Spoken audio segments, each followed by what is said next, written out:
Hi there, I am Tanya Windiger and I have complex post-traumatic stress disorder and I want to talk about boundaries today. I get asked questions about this all the time. Wouldn't it be beautiful if we could say yes to things that we are really enthusiastic and passionate about, that really gets us inspired and motivated, but say no to things that's like, not quite my thing, or I don't really have time for this right now. If you had lots of trauma and abuse throughout childhood growing up, if your boundaries were constantly violated, as adults it's a very blurry thing, boundaries, if they exist at all, and saying no becomes almost like quite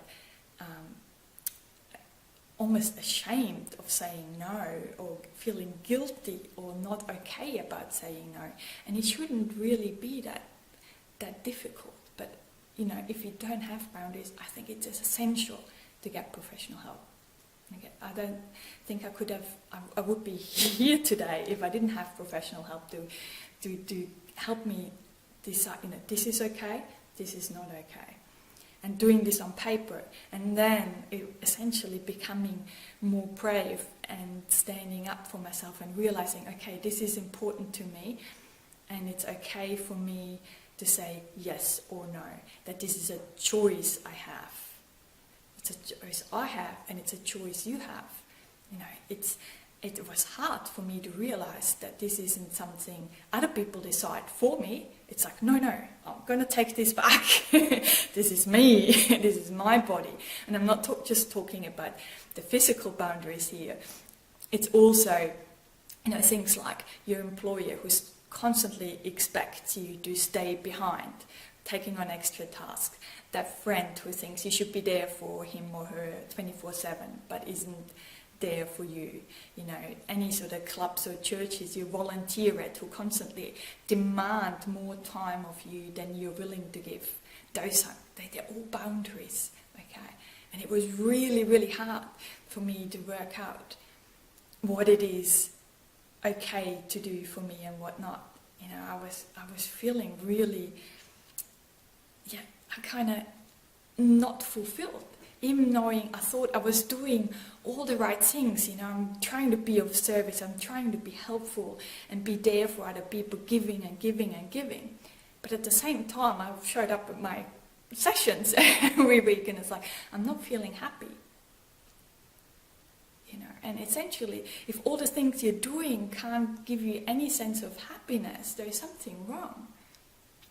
It's not okay. If you're going home and you're feeling drained and lack of energy and so forth, you're committing to the wrong things. They're not aligned with who you truly are, what you want to stand for, what you want to do, what is meaningful to you. And it is really, really, really hard, I know, because the first few times I said no, the minute I said no, it's like, oh my gosh, the anxiety comes up, my heart rate was going up, I was starting to sweat, and my demons in my head, oh my god, But despite all of that, even if you had all this rush of anxiety coming up, deep down, it is kind of the right decision. So you have to be okay with this emotional storm coming up and just leave it at the no, walk away. And if there's the slightest sense of relief, even knowing your head's going crazy and so forth, the slightest sense of relief, you made the right decision.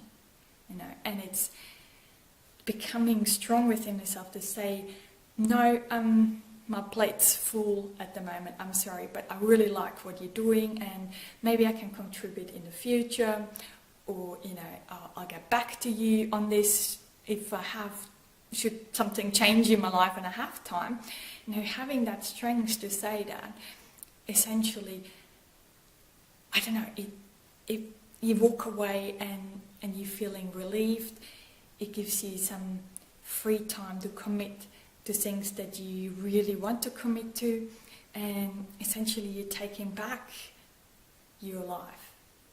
We're only here once. This is my body, this is my time, and I get to choose what I spend my time on in this lifetime, and have to become really clear on what it is that I want to spend it on.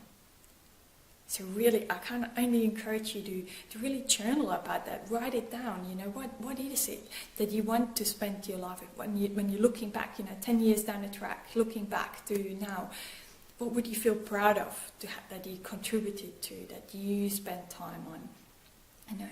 And it is really, really important. And I don't think I can do justice to the boundaries, to talking about boundaries in one video. It's so much more complex.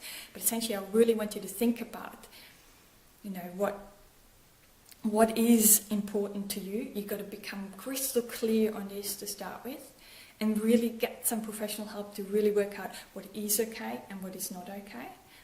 And then you just, by doing it, you're becoming stronger and stronger each time you do it. And you're starting to feel a sense of fulfillment again, because you're committing to the right things. You're saying yes to the right things.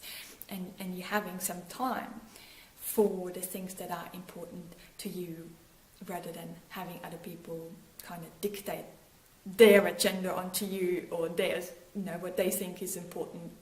So please keep that in mind, and I'll send you lots and lots of love and rainbows, because I know this is just the toughest thing. Or it was for me. I don't know this is like for you, but for me this was a really, really difficult thing to learn. So just a few things to think about, and as always, I'd love to hear your thoughts on that.